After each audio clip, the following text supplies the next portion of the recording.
Damien Cross didn't like surprises. As the CEO of Crosstech, his life was built on precision, control, and absolute order. His estate was a reflection of that, spotless, silent, and watched over by a rotating staff of invisible maids who came and went without making a sound. Which is why, when he walked into his guest wing at 2 a.m. after returning from an overseas flight, he wasn't expecting to hear breathing. He paused at the doorway. On the guest bed, beneath one of his monogrammed blankets, curled up small and fragile, was a woman.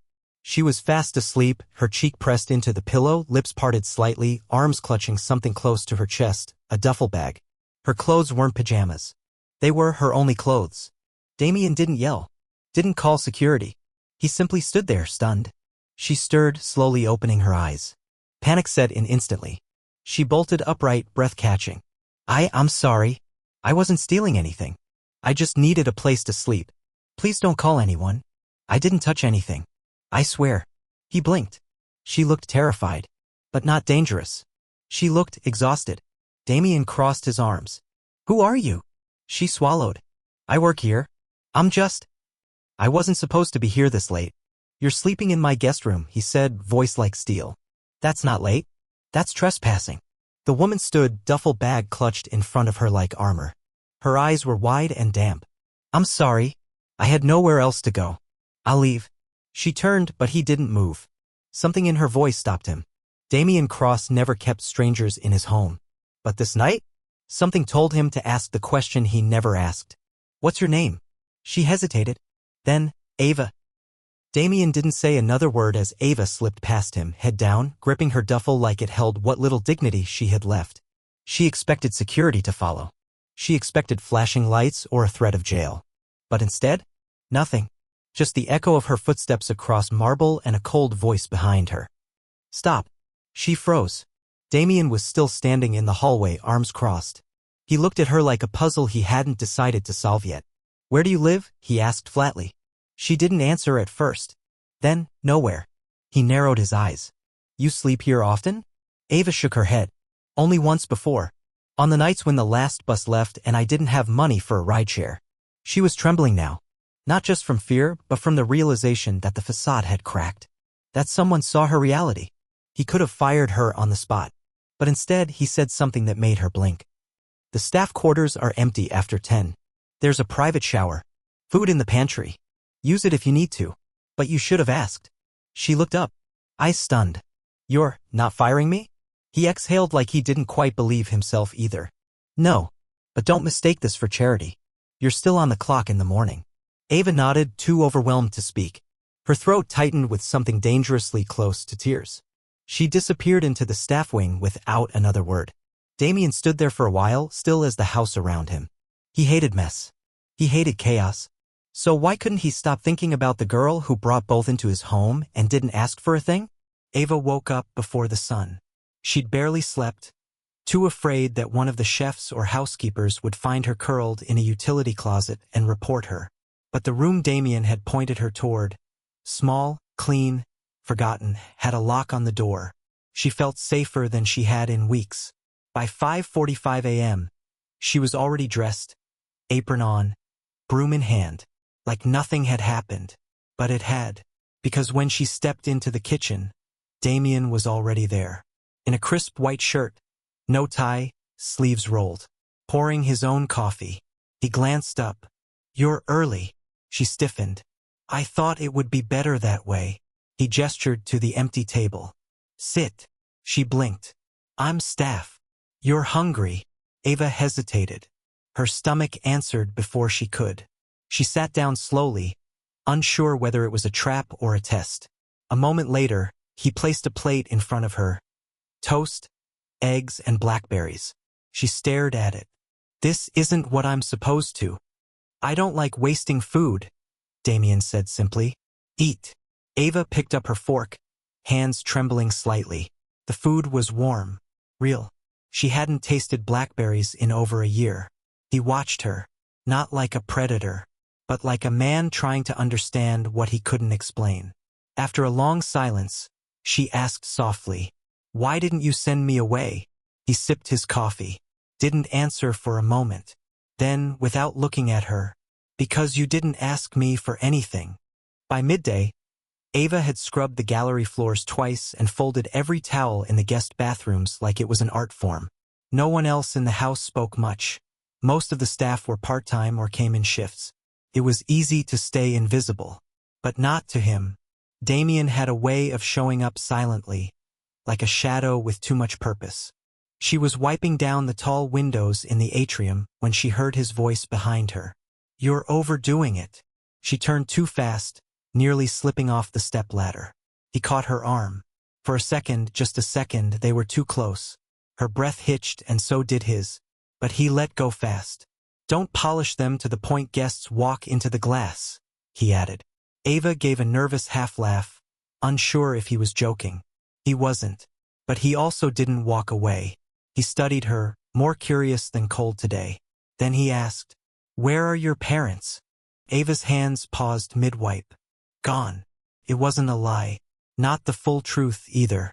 He didn't press. He just nodded once. "If you ever need to leave early or take a day, ask me. Don't disappear." "Understood." She looked down. "Yes, sir." And for the first time, there was no fear in her voice. Just a strange warmth she couldn't name. He turned and walked away, but not before glancing back. She didn't notice it, but he did. She hummed while she worked. No one had ever done that in his house before. Not since his mother died.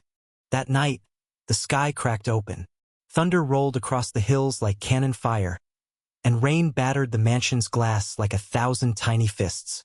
Damien stood by the tall windows, drink in hand, unmoved, until the power flickered, and a scream echoed faintly down the hallway. He turned instantly. "Ava." He found her crouched in the staff kitchen, arms wrapped around her knees, shaking. The lights had gone out for only 6 seconds, but something about the dark had shattered her. He knelt beside her, his voice low. "Ava." She didn't respond. He touched her shoulder. She flinched, then breathed, hard, like surfacing from a nightmare. "I'm sorry," she said quickly. "It's nothing, I'm fine. Don't lie to me." She looked up, surprised. He meant it. Not harsh, just honest. A silence stretched between them, filled with flickering emergency lights and the scent of rain. Then she whispered, "I used to live in a car. The engine died once. In a storm. It got so cold I thought I'd die in that seat." Damien didn't say a word. He stood up, held out his hand. "Come on." She blinked. "Why?" "Because no one should be alone in a storm." He led her back to the guest room. But this time she didn't sneak. She walked beside him. And when he left her with an extra blanket, she whispered, barely audible, "Thank you." He paused in the doorway, looking back. "Get some sleep." Then, quietly, "You're safe here." For the first time, she believed it. The storm passed by dawn, but its effects lingered. Tree branches blocked the driveway. Power was still out in half the mansion. The chef called out. 2 housekeepers canceled. Ava showed up in the kitchen at 6 a.m. sharp, hair damp from the staff shower, sleeves rolled, and fire in her eyes. By 7:30, she'd brewed coffee by hand, reheated croissants on the stovetop, and somehow prepared breakfast for the entire household using a flashlight and intuition. Damien walked in mid-chaos. She didn't notice him at first. He stood there, watching the way she moved, efficiently without fear, like someone who didn't expect a thank you. "Did you grow up running kitchens?" he asked suddenly. She jumped a little, then smiled. "No. Just learn to survive." "And this is survival?" "Feels like it." He glanced at the organized trays. The spotless counter. "Feels like mastery." She turned away, embarrassed. And then he did something no one had ever seen Damien Cross do before. He rolled up his sleeves and helped her carry plates to the dining room. The rest of the staff stared, but said nothing. Not when the cold billionaire brushed a crumb off her shoulder like it was natural. Not when he stood behind her and said, "You missed a spot," before handing her a napkin. And not when Ava laughed for the first time in days, not quiet and nervous, but real. Something was changing in the mansion, and everyone could feel it, especially the 2 people pretending nothing was happening at all. That afternoon, Damien returned to his office and tried to lose himself in work. But he couldn't. Ava's laugh, warm, unguarded, echoed in his head like music from a forgotten dream. He opened his laptop, checked the background report his head of security had compiled on her after the first incident. He hadn't read it, but now he did. and every line made his throat tighten. Name, Ava Carlin. Age, 26. No known address as of last 6 months. Employment history, spotty, gaps between jobs. Emergency contact, none listed. Last known relative, mother, deceased. No father on record. She wasn't just struggling. She was alone. No safety net. No second chances. And yet she showed up on time, worked harder than anyone, and never once asked for more than what she was given. Damien closed the file. Swallowed the lump in his throat. He was used to powerful people, men with empires, women with PR teams.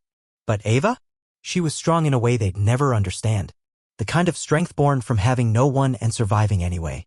Later that evening, he found her outside, trimming roses that weren't her responsibility.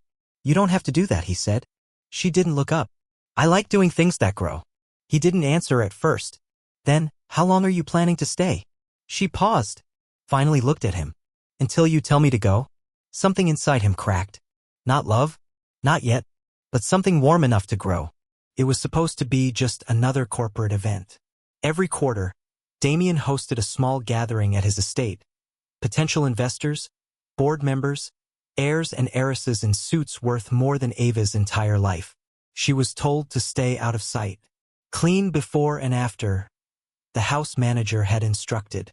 But during, you're invisible. She was used to that. But plans, as always, changed. Midway through the evening, just as she was refilling a tray of wine glasses in the back hallway, a waiter dropped an entire bottle of red across Damien's favorite white rug. Panic, chaos, swearing. And before anyone else moved, Ava stepped in. On her knees, cloth in hand, working the stain fast. Faster than anyone had ever seen. Someone scoffed. Who's that? Another whispered. Is she allowed in here? A third murmured. Pretty bold for a maid. Then came the voice that silenced them all. She works here. Everyone turned. Damien stood in the doorway, drink in hand, expression unreadable. And that rug costs more than your entire summer wardrobe. Charles, so maybe let her do her job. Laughter, awkward but present. Ava stood up slowly, red in the face but not from shame. She nodded once to Damien, nothing more, and slipped out of the room. But something in his chest twisted. He followed her 10 minutes later, found her in the service corridor, gripping the cloth like it had hurt her. He didn't say anything, just held out a clean towel. She took it. Their fingers brushed. Too long, too close. No one said it, but everyone saw it. And from that night on, whispers followed her. But so did he. Ava tried to pretend nothing had changed after the party. She still woke early, cleaned the same rooms, ate alone in the back kitchen. But there was a shift now, like the walls themselves had started watching her. And Damien? He didn't retreat. If anything, he made himself more present. He passed her in the halls more often, asked small questions, noticed when she skipped meals. One morning, he found her in the greenhouse watering orchids that technically weren't her job. She looked up startled. I didn't mean it. He cut her off. You're good with things that grow. She smiled faintly. You remembered. I don't forget things that matter. The words hung in the humid air between them. Then he held something out. A small envelope. Inside was a contract. It's a permanent position, he explained. With benefits. A private room. Tuition vouchers if you want to go back to school. Or just stability. She stared at the paper like it might burn her fingers. Why are you doing this? She asked, barely above a whisper. He didn't blink. Because people like you deserve a beginning that doesn't cost everything. She looked down, bit her lip, then said, trembling. I don't want to just be your charity. Damien stepped closer. Then don't be. Be something more. Her breath caught. And though neither of them said the word, it was there between them. Possibility. It had been weeks since Ava signed the contract. Her new room had a window, a small thing, but it mattered. Light poured in each morning. And for once, she woke without fear of eviction, rain, or silence. Damien kept his distance during the day, but never entirely. He asked about her favorite meals, left a book on her desk she'd once mentioned in passing, ordered a heater for the staff wing after she shivered one night in the hall. But nothing felt official. Nothing had a name, until her past returned. It started with a phone call to the mansion's landline.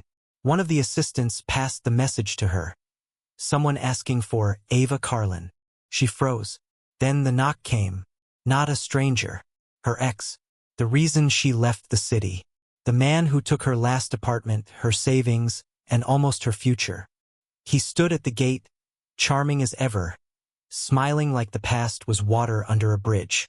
"I heard you're living here now," he said. "Looks like you upgraded. Maybe we can talk." Ava's hands shook. But before she could respond, another voice cut in behind her. "She doesn't owe you anything." Damien, standing between them now, taller, sharper, angrier than Ava had ever seen him. Her ex tried to speak, but Damien stepped forward.